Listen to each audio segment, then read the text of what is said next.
Hey everybody, it's Jeremy. Welcome back to Dreamers Game 1, where we are playing Yomi. This is turn 87.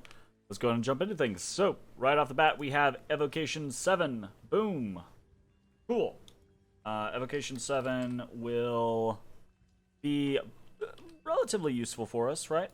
So Evocation 7 gets us Firestorm, which is a very useful trap tool or battlefield clear. So we can make relatively decent use of it. We have a fair amount of units, especially like our Akaoni, that have inherent fire resistance. And I mean, it's late enough game that we can put up fire resistance period. So this is pretty okay.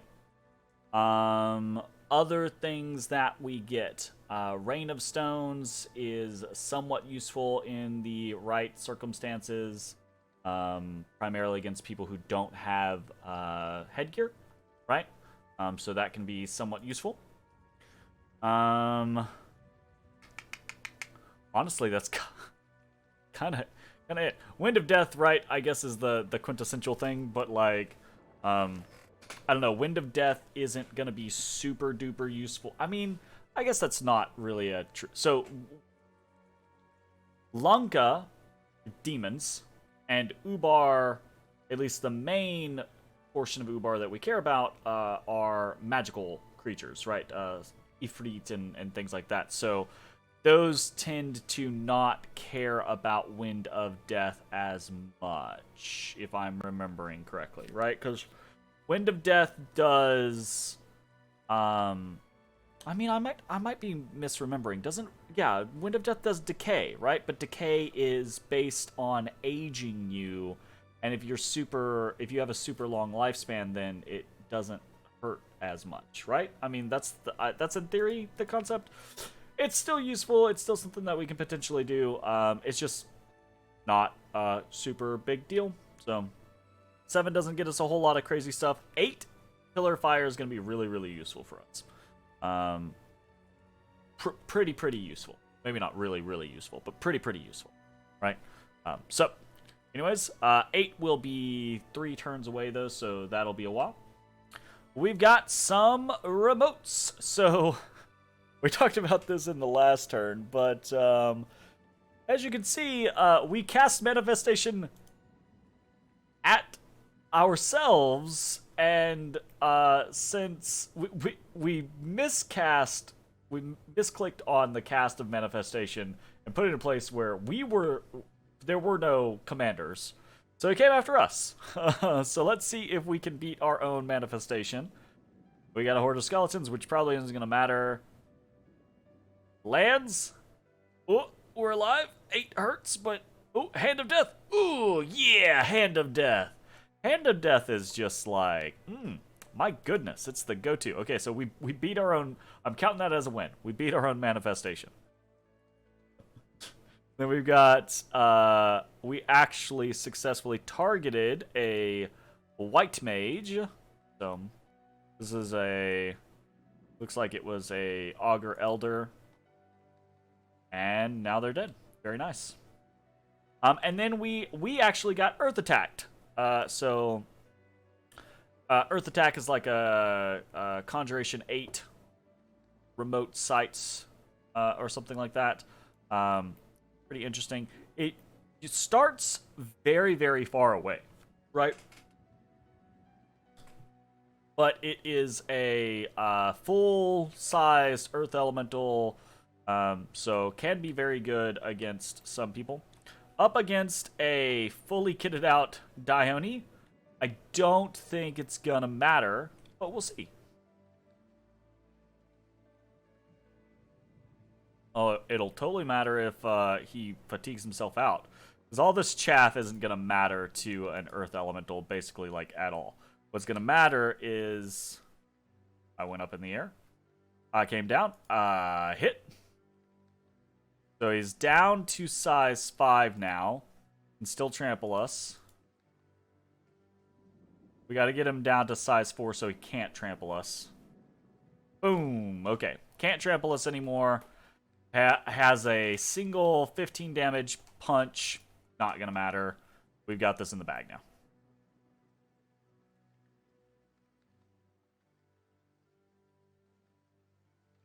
Down to size 3.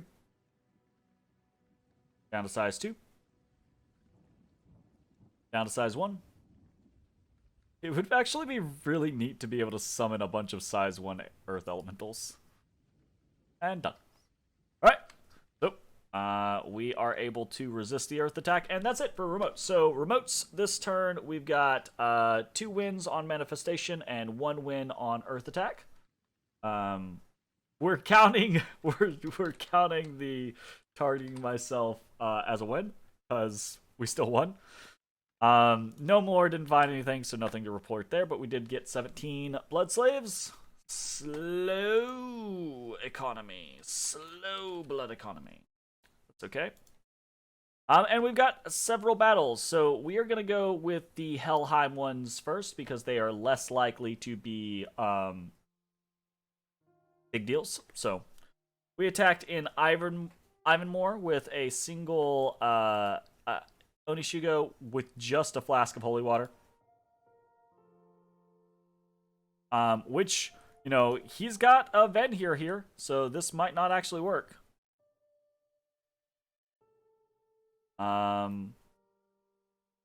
Doing Horde of Skeleton spam. Our skeletons are a little bit better than his phantasmals. Okay. Another wave. Oh. We killed enough people to rout him. Nice. Cool. Alright, so we win in Ivanmore. We also attacked in Blooming Eagle Field. That's a pretty unique name. I don't know that I've ever seen that one before.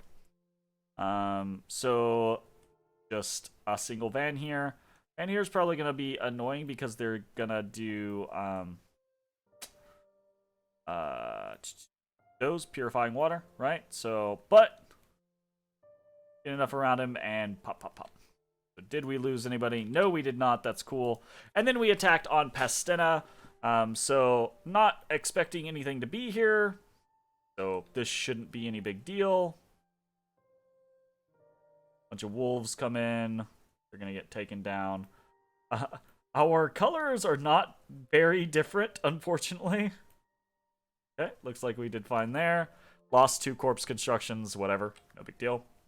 Okay, cool. So the 3 attacks versus Helheim went well. Let's see Urmor stuff. So we will go with the storming the fort of Zox first before we look at the actual battle of Urmor. Because Zox, if we lose that, okay, whatever. But if we lose the battle of Urmor, that could actually be a big deal. So let's see what happens. Okay, we go in on Zox. What's here? Ooh, there is a sizable little contingent of augurs here. Okay, let's see how things go. That is enough to trigger our Army of Lead. So, Army of Lead is up. Oh, it's not up. Gotta be up. Okay, now it's up. So, Army of Lead is up. Protection 20 Ko-Onis. We got some Kuro-Onis out front. Like, alright. Gonna be real. Some enslaved mines going down. Nothing happened there. Ooh. Some conflagrations. Took huge chunks of our Ko-Onis and set them on fire. They do not have any fire resistance, so that is... they're gonna burn. I wonder, do they stay on fire after they have...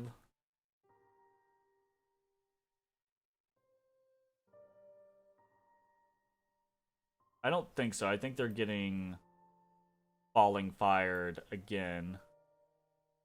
Because if they stayed on fire after they swapped forms, then anything that sets stuff on fire would be a great counter to Ko-Oni. Alright, cool. Those conflagrations were pretty good. Ah, I clicked the wrong thing. Those conflagrations were pretty good. They killed 44 Ko-Onis. That is unfortunate. And then I've ruined the suspense of Urmor, but that's because Urmor didn't do anything. Like we expected, Urmor just has PD here. It is enough PD to trigger a gem usage, so there is that. So we're gonna see what would happen. So yeah.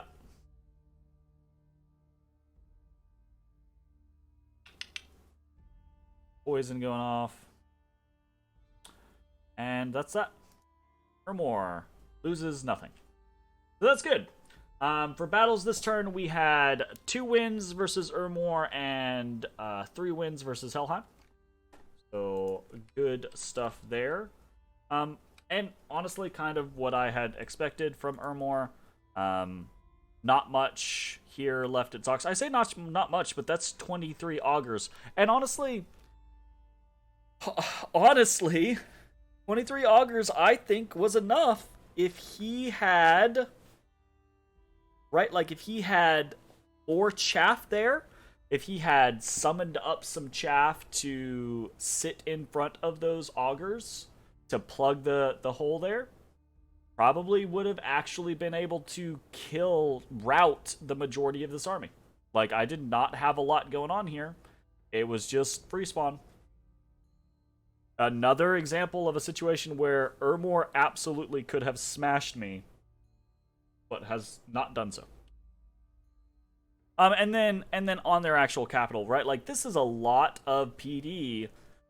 Not supporting it, I don't know. I can't imagine Ermor was going for more research goals at this point, right? Like, patrol. You've got there's a shit ton of other units there. Patrol, come at me with everything that you have. Delete the stuff that I'm just tossing at you. Make me work for it. We got a bunch of events. An elemental has been summoned. Let's go see what we got. It was another baby water elemental. Give me big ones. We got rebirth, rebirth, rebirth, rebirth, rebirth, rebirth, rebirth. And in Yomi, a handful of magic gems was found under a huge rock. That's a fucking lot of gems under a rock, my dudes.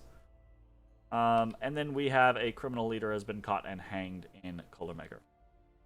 So that's events, and then we have a worldwide event for thaumaturgy rituals, which is cool. So events, Earth plus 10 this turn. So that's pretty neat. Always happy to have more Earth gems. Ermor has been breached. Pestena has been breached. We got a vampire back. Easy. Let's talk about what's going on in Helheim.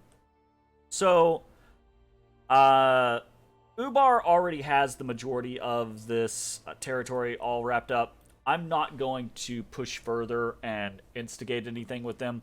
I consider the concept of seeing maybe we could try to bump something in order to take Lyratos. But I think that's